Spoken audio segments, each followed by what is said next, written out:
Hi welcome back to our channel. ఈరోజు ఈ వీడియోలో బీటెక్ ఇన్ ఈసీ కోర్స్ గురించి పూర్తి డీటెయిల్స్ చూద్దాం. ఈ కోర్సులో జాయిన్ అవ్వడానికి ఎలాంటి ఎగ్జామ్స్ ఉంటాయి, ఈ కోర్స్ కంప్లీట్ అవ్వడానికి ఎన్ని ఇయర్స్ పడుతుంది, ఈ కోర్సులో జాయిన్ అవ్వడానికి ఎలిజిబిలిటీస్ ఏంటి, ఈ కోర్స్ చేయడానికి ఎంత అమౌంట్ అవుతుంది, ఈ కోర్సులో జాయిన్ అవ్వడానికి అడ్మిషన్ ప్రాసెస్ ఏంటి, ఈసీఈలో ఎన్ని సబ్జెక్ట్స్ ఉంటాయి, ఏ సబ్జెక్ట్స్ ఉంటాయి, ఏ సబ్జెక్ట్స్ వస్తే ఈజీగా ఉంటుంది, ఈసీఈ కంప్లీట్ అయ్యాక ఎలాంటి గవర్నమెంట్ జాబ్స్ ఉంటాయి, అలానే అలాంటి ప్రైవేట్ కంపెనీస్ జాబ్స్ వస్తాయో చూద్దాం. గవర్నమెంట్ జాబ్స్ పరంగా అలానే ప్రైవేట్ జాబ్స్ పరంగా శాలరీ ఎంత ఉంటుంది, జాబ్స్ మీద ఇంట్రెస్ట్ లేకపోతే ఎలాంటి బిజినెస్ చేయవచ్చు అనేది ఈ వీడియోలో డీటెయిల్గా చూద్దాం. వీడియోని అయితే ఎక్కడ స్కిప్ చేయకుండా పూర్తిగా చూడండి. ఇంకా లేట్ చేయకుండా let's get it our video. ఒకప్పుడు B Tech ECE branch top branch అనమాట. ఇప్పుడైతే సిఎస్సి ద టాప్ బ్రాంచ్ అనమాట. సో ఈసీఈ కూడా ఒక టాప్ బ్రాంచే. ఈ బీటెక్ ఇన్ ఈసీ చేసిన వాళ్ళు ఎలక్ట్రానిక్ సైట్స్ కూడా వెళ్ళొచ్చు, అలానే సాఫ్ట్వేర్ సైడ్ కూడా వెళ్ళొచ్చు అనమాట. ఈ కోర్స్ చేసిన వాళ్ళు ఈ కోర్స్కి అయితే మంచి డిమాండ్ అయితే ఉందన్నమాట ఈసీకి అయితే. నెక్స్ట్ ఎలిజిబిలిటీస్ అయితే చూద్దాం. ఇంటర్మీడియట్లో ఎంపీసీ అయితే కంప్లీట్ చేసి ఉండాలి. నెక్స్ట్ అడ్మిషన్ ప్రాసెస్ అయితే చూద్దాం. జేఈ మెయిన్స్ రాసి మనకి ఎన్ఐటీస్లో అయితే సీట్ అయితే వస్తుంది అనమాట. నెక్స్ట్ జేఈ అడ్వాన్స్ ఐఐటీస్లో సీట్ అయితే వస్తుంది అనమాట. Next AP EAP set and TS EAMCET exams రాసి మీరు ఈ కోర్సులో అయితే జాయిన్ అవ్వడానికి సీట్స్ అయితే పొందవచ్చు అనమాట. ఈ ఎగ్జామ్స్ లేటెస్ట్ అప్డేట్స్ గురించి మన ఛానల్లో వీడియోస్ అయితే పోస్ట్ చేయడం జరుగుతుంది. ఛానల్ అయితే సబ్స్క్రైబ్ చేసుకోండి. ఈ కోర్స్ డ్యూరేషన్ అయితే 4 years అయితే ఉంటుందన్నమాట. నెక్స్ట్ కోర్స్ ఫీజు ఎంత ఉంటుందో చూద్దాం. ప్రైవేట్ కాలేజెస్లో అయితే డిఫరెంట్గా ఉంటుంది. ఐఐటీస్ అండ్ ఎన్ఐటీస్లో అయితే ఫీజు ఎక్కువగా ఉంటుంది. లైక్ 2 to 8 lakhs అయితే ఫీజు అయితే ఉంటుందన్నమాట.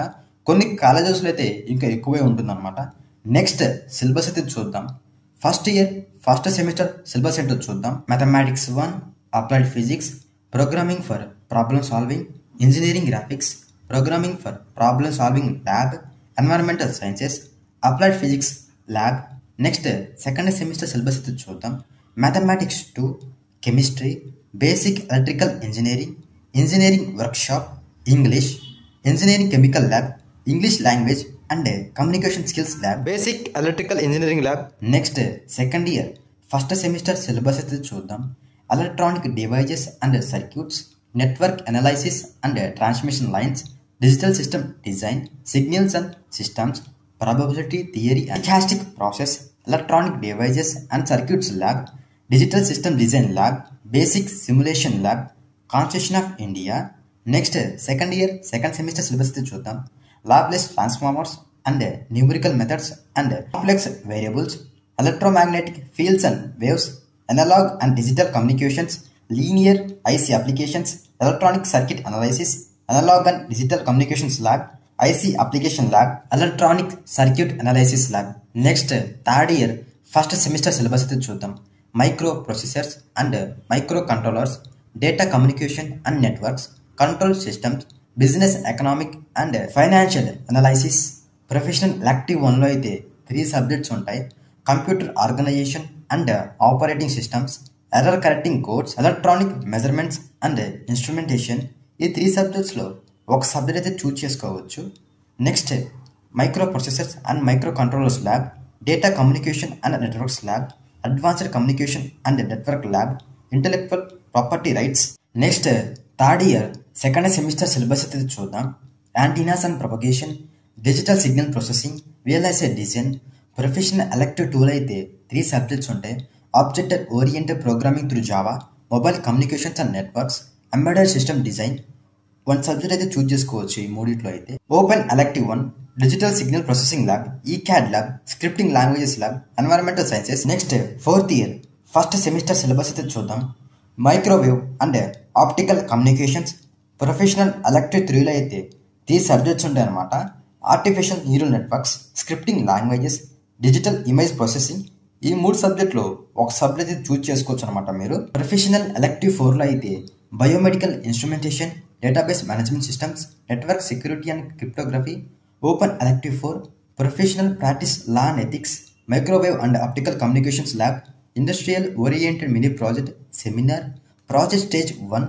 Next final year last semester syllabus అయితే చూద్దాం. Professional elective 5 satellite communications, radar systems, wireless sensor networks. Professional elective 6లో అయితే system on chip architecture, test and testability, low power VLSI design, open elective 3, project stage 2. Next A subject వస్తే ECE ఈజీగా ఉంటుందనేది చూద్దాం. First ఇయర్లో అయితే చాలా ఈజీగా ఉంటుంది. ఇంటర్మీడియట్లో ఉన్న టాపిక్సే ఎక్కువగా ఉంటాయి. ఈ టాపిక్స్కి కొద్దిగా మ్యాటర్ అయితే యాడ్ అవుతుంది అనమాట. కొన్నిసార్లు అయితే subjects college to college variation అయితే ఉంటుందన్నమాట. అండ్ అలానే సెకండ్ ఇయర్ సిలబస్ కూడా ఫస్ట్ ఇయర్లో ఉండొచ్చు. అండ్ కొన్ని ల్యాబ్స్ అయితే మీకు యాడ్ అవ్వచ్చు, అలానే మారొచ్చు. మీ సీనియర్స్కి మీకు చాలా డిఫరెంట్ అయితే ఉంటుందన్నమాట. సెకండ్ ఇయర్లో అయితే మ్యాథమెటిక్స్ సబ్జెక్ట్స్ అయితే ఉంటాయి, మీరు ఎప్పుడు టచ్ అయిన టాపిక్స్ అయితే ఉంటాయన్నమాట. అలానే ల్యాబ్స్ అయితే చాలా ఇంట్రెస్టింగ్గా ఉంటాయి ఈసీఈలో అయితే. ఫైనల్గా ఈసీఈ హార్డా లేదా ఈజీ అనేది చూద్దాం. ఈసీ అయితే హార్డ్ అనమాట, కానీ ఇంట్రెస్ట్ ఉంటే చాలా ఈజీగా అయితే ఉంటుందన్నమాట. స్కిల్స్ ఉంటే కోర్ సెక్టార్లో మంచి జాబ్స్ అయితే తెచ్చుకోవచ్చు. ఈసీ ఎవరు తీసుకోవచ్చు, ఎవరికి సూట్ అవుతుంది అనేది చూద్దాం. ఎలక్ట్రానిక్స్ అండ్ ఫిజిక్స్ మీద ఇంట్రెస్ట్ ఉన్న వాళ్ళు ఈ కోర్స్ అయితే సెలెక్ట్ చేసుకోవచ్చు. ఇంకా మీకు ఏమైనా డౌట్స్ ఉంటే కామెంట్ చేయండి, లేదా ఇన్స్టాలో ఫాలో అయ్యి అక్కడ కూడా నన్ను కాంటాక్ట్ అవ్వచ్చు. ఇక్కడ దాకా మీరు ఈ వీడియోని చూసారంటే మీకు ఈ వీడియో నచ్చింది అనుకుంటున్నాను. లైక్ అయితే చేయండి నచ్చితే. సో లైక్ చేయడం వల్ల చాలామందికి స్టూడెంట్స్కి అయితే హెల్ప్ అవుతుంది, వాళ్ళకు కూడా రీచ్ అవుతుంది అనమాట. మీ ఫ్రెండ్స్కి కూడా షేర్ చేయండి. నెక్స్ట్ ఈసీఈ కంప్లీట్ అయ్యాక ఎలాంటి గవర్నమెంట్ జాబ్స్ ఉంటాయో చూద్దాం. హిందుస్థాన్ పెట్రోలియం కార్పొరేషన్ లిమిటెడ్లో అయితే జాయిన్ అవ్వచ్చు. ఎయిర్పోర్ట్స్ అథారిటీ ఆఫ్ ఇండియాలో అయితే జాయిన్ అవ్వచ్చు. ఎన్ఎంసీలో అయితే జాయిన్ అవ్వచ్చు. న్యూక్లియర్ పవర్ కార్పొరేషన్ ఇండియన్ లిమిటెడ్లో అయితే జాయిన్ అవ్వచ్చు. నేషనల్ థర్మల్ పవర్ కార్పొరేషన్ అయితే జాయిన్ అవ్వచ్చు. ఎలక్ట్రానిక్ కార్పొరేషన్ ఆఫ్ ఇండియా లిమిటెడ్లో జాయిన్ అవ్వచ్చు. ఓఎన్జీసీ దీంట్లో కూడా జాయిన్ అవ్వచ్చు అనమాట, ఓఎన్జీసీ. నెక్స్ట్ గేట్ ఎగ్జామ్స్ ద్వారా ఈ పోస్టులు అయితే ఫుల్ఫిల్ చేస్తూ ఉంటారు. ఆర్ఆర్బీ జూనియర్ ఇంజనీరింగ్ పోస్టులు కూడా మీరు ట్రై చేసుకోవచ్చు. సివిల్ సర్వీస్ ఎగ్జామ్స్ కూడా మీరు రాసుకోవచ్చు. ఇస్రో, డిఆర్డిఓలో కూడా మీ జాబ్స్ అయితే వస్తాయన్నమాట. మీకు ఇండియన్ నేవీ, డిఫెన్స్లో కూడా మీకు జాబ్స్ అయితే వస్తాయన్నమాట. దీనికి కూడా మీరు ఎలిజిబుల్ అనమాట. ఈ జాబ్స్ పూర్తి డీటెయిల్స్ అండ్ శాలరీస్, ప్రమోషన్స్ అన్ని డీటెయిల్స్ అయితే సో క్రోమ్లోకి వెళ్ళి srinfo.edu.com అని టైప్ చేసి మీరు ఈ యొక్క వెబ్సైట్లో అయితే అన్నీ చూసుకోవచ్చు అనమాట. లింక్ డిస్క్రిప్షన్ చేస్తాను. ఇది మన వెబ్సైట్ అనమాట, ఒకసారి చెక్ చేయండి. డీటెయిల్గా ఉంటుంది పూర్తిగా. సో అన్నీ ఉంటాయి అనమాట, కాలేజెస్ కూడా ఉంటాయి. నేను డీటెయిల్గా ఇచ్చాను, ఒకసారి చెక్ చేయండి. బీటెక్ ఇన్ ఈసీ కంప్లీట్ చేశాక ఎలాంటి ప్రైవేట్ జాబ్స్ ఉంటాయో చూద్దాం. సాఫ్ట్వేర్ అండ్ ఎలక్ట్రానిక్స్ సైట్స్ అయితే జాబ్ చేసుకోవచ్చు. కొన్ని కంపెనీస్ అయితే ప్రైవేట్ జాబ్స్ ప్రొవైడ్ చేస్తున్నాయి, అవేంటో చూద్దాం. TCS, Infosys, IBM, HCL, HP, Dell. ప్రొఫెసర్గా మీరు వర్క్ చేసుకోవచ్చు. రిలయన్స్, విప్రో, టాటా మోటార్స్, బజాజ్. ఇంకా ఇన్ఫర్మేషన్ అయితే వెబ్సైట్లో అయితే ఉందన్నమాట, ప్రొవైడ్ చేశాను. ఒక్కసారి మీరు వెబ్సైట్ ఓపెన్ చేసి చూడండి. బీటెక్ ఇన్ ఈసీ కంప్లీట్ అయ్యాక ఎలాంటి హైయర్ ఎడ్యుకేషన్ చేయవచ్చు చూద్దాం. ఎంటెక్ ఇన్ ఈసీ చేయవచ్చు. పిహెచ్డి ఇన్ ఈసీ చేయవచ్చు. క్యాట్ కోర్సులో జాయిన్ అవ్వచ్చు. ప్రాజెక్ట్ మేనేజ్మెంట్ ప్రొఫెషనల్ కోర్సులో జాయిన్ అవ్వచ్చు. మాస్టర్ ఆఫ్ సైన్స్ ఇన్ ఈసీలు చేయవచ్చు. ఎంబీఏ కూడా చేయొచ్చు. నెక్స్ట్ ఇండియాలో ఉన్న టాప్ కాలేజ్ లిస్ట్ అయితే చూద్దాం. ఐఐటి గువాహటి, ఈ కాలేజ్ అయితే అస్సాంలో ఉంది. కోల్కతా యూనివర్సిటీ, ఈ కాలేజ్ అయితే కోల్కతా వెస్ట్ బెంగాల్లో ఉంది. నెక్స్ట్ అమృత విశ్వవిద్యాపీఠ్, ఈ కాలేజ్ అయితే కోయంబత్తూర్ తమిళనాడులో ఉంది. Next JMI Delhi. Vellore institute of technology, ఈ కాలేజ్ అయితే తమిళనాడులో ఉంది. Next MNIT Jaipur. SIU Pune, ఈ కాలేజ్ అయితే మహారాష్ట్రలో ఉంది. నెక్స్ట్ ఎన్ఐటి దుర్గాపూర్, ఈ కాలేజ్ అయితే వెస్ట్ బెంగాల్లో ఉంది. నెక్స్ట్ హ్యామ్డాడ్ యూనివర్సిటీ, ఈ కాలేజ్ అయితే ఢిల్లీలో ఉంది. Next IIT Bhubaneswar. Next NIT Warangal.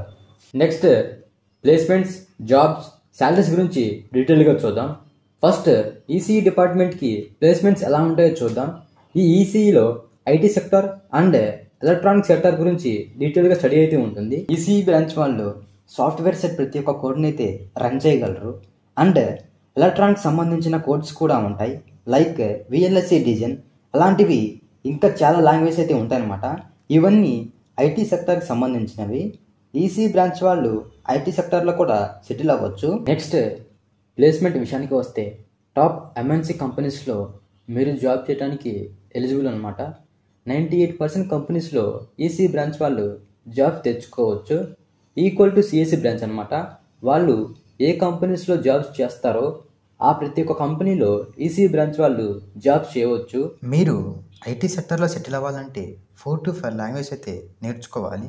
మళ్ళీ ఒక లాంగ్వేజ్ అయితే 100% నేర్చుకోవాలి, లైక్ జావా, పైథాన్ ఇలాంటివి అయితే బాగా నేర్చుకుని ఉండాలి. మీరు 100% ఒక లాంగ్వేజ్ నేర్చుకొని వెళ్తే ఇంటర్వ్యూలో అయితే మీకు హెల్ప్ అవుతుంది అనమాట. ఆ టైంలో అయితే మీకు ఇది వచ్చంటే ఈ లాంగ్వేజ్ గురించి ఇంకా డీటెయిల్గా ఇంటర్వ్యూ అయితే ఉంటుంది. నెక్స్ట్, నాకు జాబ్ చేయటం ఇష్టం లేదంటే మీరు బిజినెస్ అనలిటిక్స్ సైడ్ వెళ్ళొచ్చు అనమాట. సేల్స్ అండ్ మార్కెటింగ్ కానీ, సేల్స్ అండ్ మేనేజింగ్ ట్రైనే కానీ, మేనేజర్ ట్రైనే కానీ ఈ సైట్స్ కూడా వెళ్ళొచ్చు. కొన్ని కంపెనీస్ అయితే హైర్ చేసుకుంటూ ఉంటాయి విత్ 10 lakhs ప్యాకేజ్ అలా అయితే ఉంటుంది అనమాట. లైక్ వేదాంత్, బైజూస్, ఆకాష్ బైజూస్లో అయితే ఇంకా చాలా కంపెనీస్ అయితే ఉంటాయి అనమాట, హైర్ చేసుకుంటూ ఉంటాయి. వీళ్ళందరూ బిజినెస్ డెవలప్మెంట్ గురించి అయితే హైర్ చేసుకుంటారు. కమ్యూనికేషన్ స్కిల్స్ బాగా ఉంటే ఈ జాబ్స్ అయితే ఈజీగా వస్తాయి. ఈ జాబ్ కూడా ఒక టాప్ జాబ్ అనమాట ఈసీ బ్రాంచ్లో అయితే. గేట్ స్కోర్ బాగుంటే గవర్నమెంట్ జాబ్స్ అయితే వస్తాయన్నమాట. ఇప్పుడు శాలరీస్ చూద్దాం ఎంత ఉంటుందో. కోడింగ్ స్కిల్స్ బాగా ఉంటే హై శాలరీ ప్యాకేజ్ అయితే ఉంటుందన్నమాట.